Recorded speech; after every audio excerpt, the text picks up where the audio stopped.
I am, of course, delighted to welcome you to the Trust's annual general meeting, at which our annual report and accounts are formally presented to members of the Foundation Trust as required by the Health and Social Care Act 2012.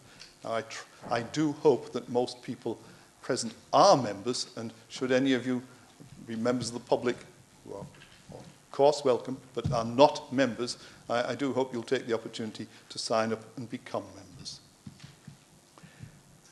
Following my introductory comments, Mr. Mike Wright, our Director of Nursing, will present the quality accounts for 2013-14.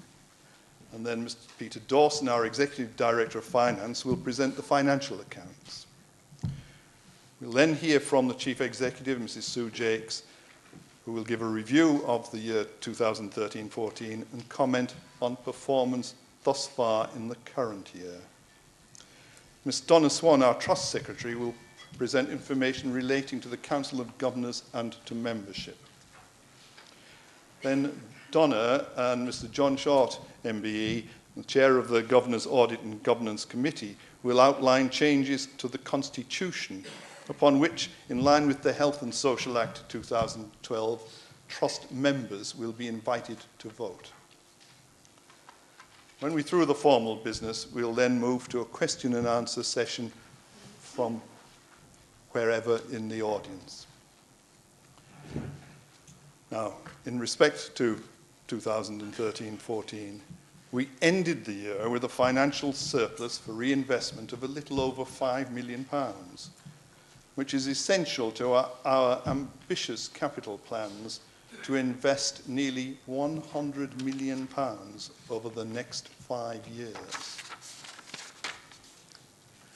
on some major infrastructure and IT schemes across the Trust.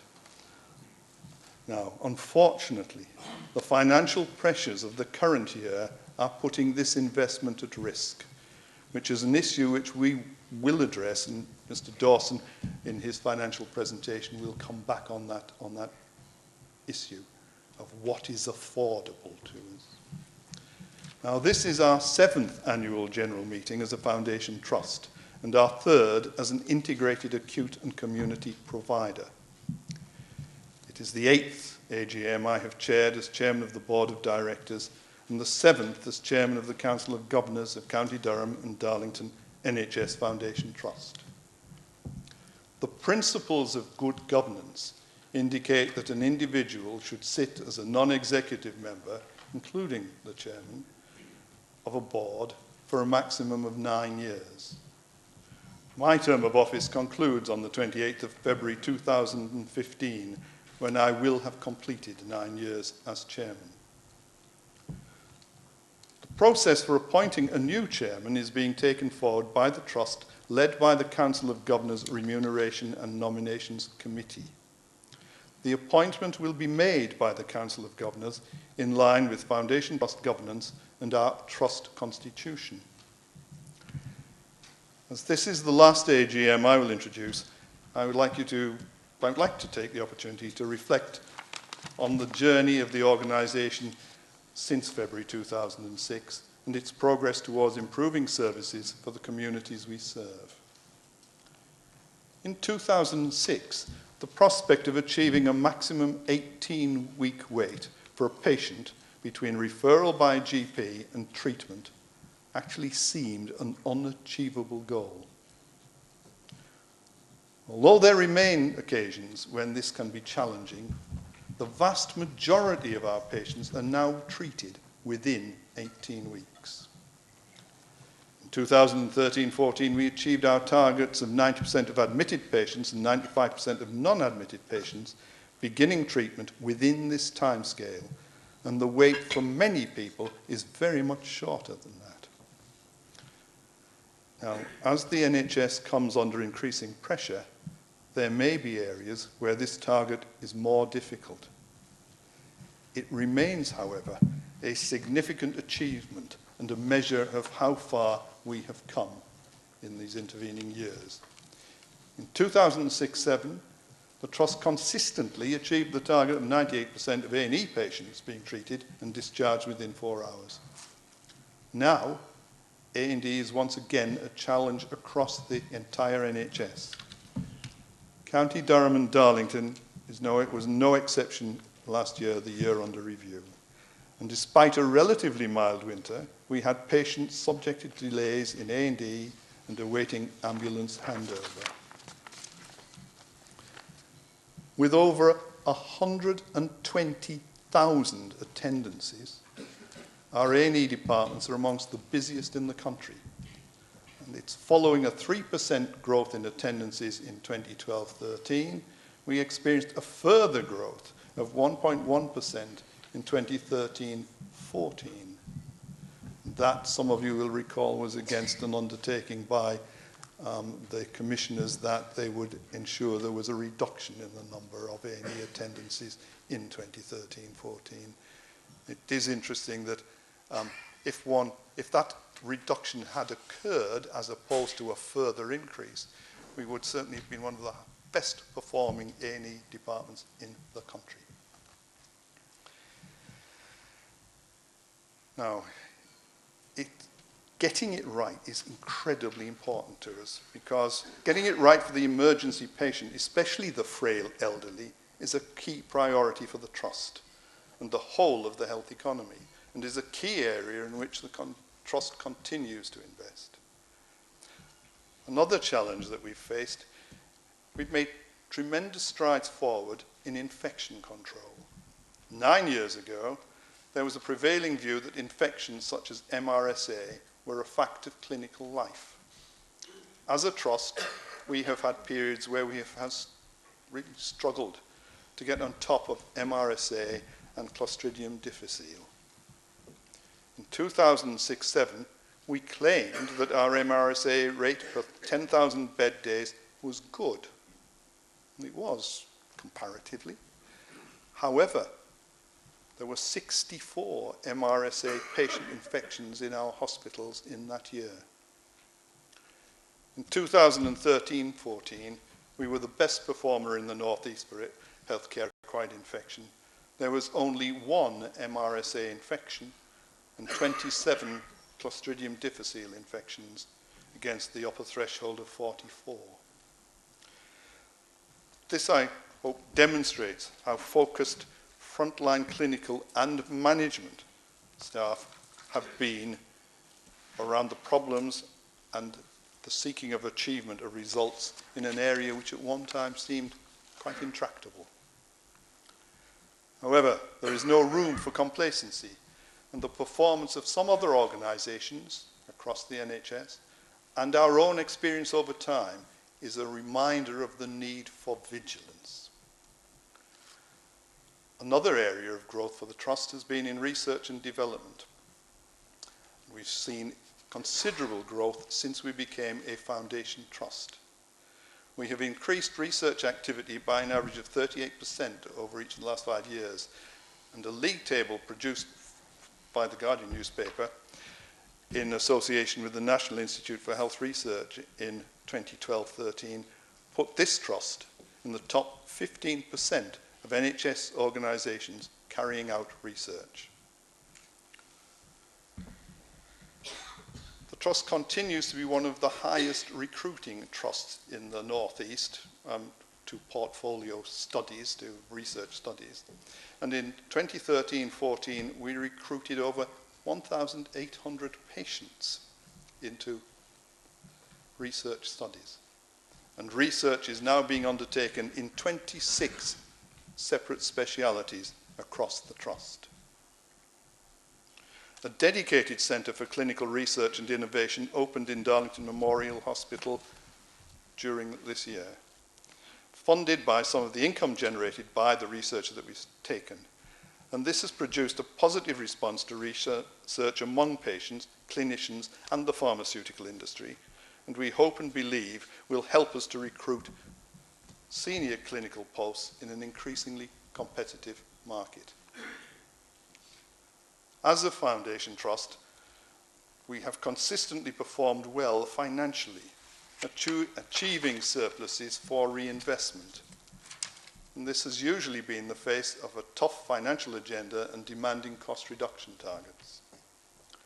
On the whole, foundation trusts must rely on generating surpluses in order to invest in new equipment and improve facilities for patients.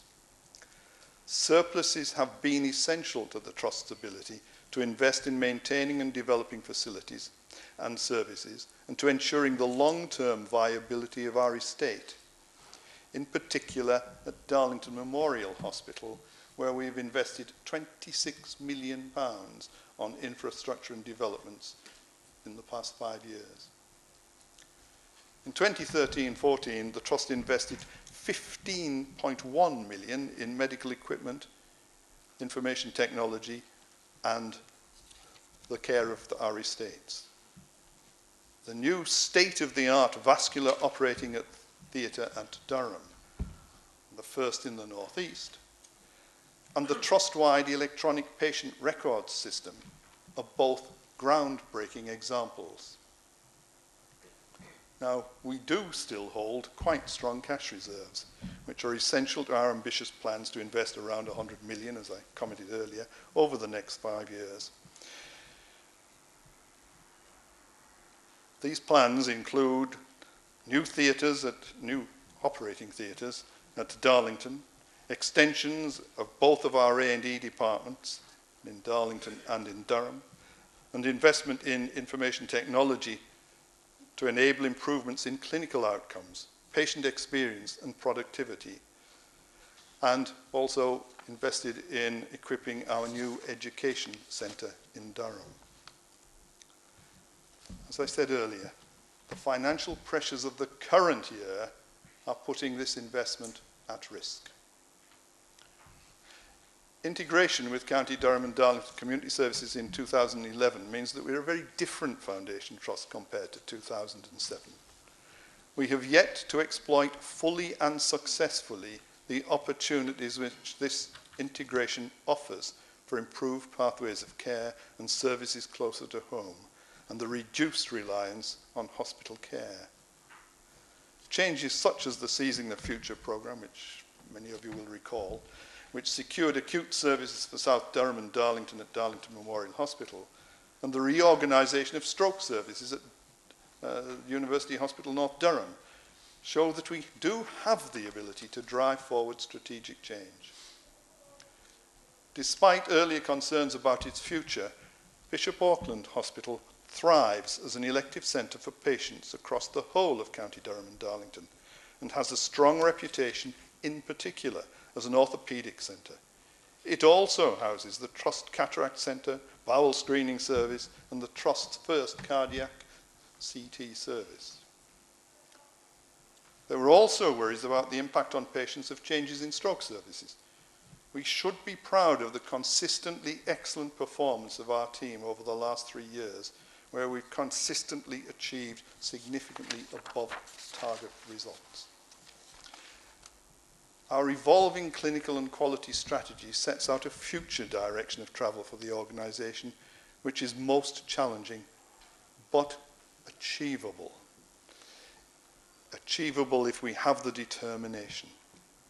This will require effective and committed collaboration by all of our clinicians and leaders, and with our partners in health and social care.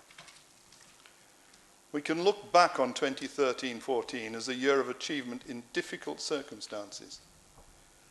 Looking ahead, we have published a 2-year operational plan and a 5-year strategic plan, which emphasise our focus on transforming unscheduled care, increasing integration and care closer to home, and creating centres of excellence where these will improve the outcomes for patients. I would like to thank the governors and the board for their support this year and over the whole period of my tenure. My own initial appointment was made by the NHS Appointments Commission on behalf of the Secretary of State. The fact that my successor will be appointed by a council of governors, the majority of whom are elected by members of our local community and by staff, reflects a shift towards NHS organisations being better engaged with their local communities and more accountable to the people they serve. All of our non-executive directors, including myself, have been either appointed or reappointed in this way. And the fact that we have a strong and experienced board demonstrates that we can have confidence in our governors and the seriousness with which they take their responsibilities. The challenge for the governors and for the board going forward is to ensure that we can continue to attract committed local people to stand for election to the council and talented and experienced individuals to serve on the board. Whilst today is my final AGM, it is also the final meeting as a non-executive director of my colleague Baroness Armstrong. Hilary has been the ideal non-executive, highly informed, challenging and supportive, totally focused on the provision of the highest standards of care for the people of County Durham and Darlington. And we are most grateful to her for having served as a member of this board. Your governors have already appointed Hilary's successor, Mrs. Jenny Flynn, who I know I have spotted, but there we are, Jenny, who formally joins the board on October the 1st. Jenny is an experienced NHS non-executive director with strong ties to the community. But I think even Jenny might be somewhat awed by the prospect of following Hilary. As my final point, I wish to record my gratitude to our stakeholders and supporters, including the hospital's friends, for their generosity. And last but by no means least, I wish to acknowledge the tremendous effort of our roughly 8,000 staff and what they do every day, working across the community and in our hospitals, providing care, support, health and well-being advice. During challenging times, their commitment remains uncompromised, constantly striving to provide the best possible care to the people we are here to serve. From March the 1st, 2015, our trust will have a new chair. Whomsoever is appointed will have the benefit of a strong board, an excellent council of governors, and an outstanding chief executive. I wish them well. I would now like, having made some opening remarks upon which you may wish to comment later on the questions and answers, to move to the presentation of the accounts for 2013-14 and ask Mike Wright if he would lead off with the quality accounts.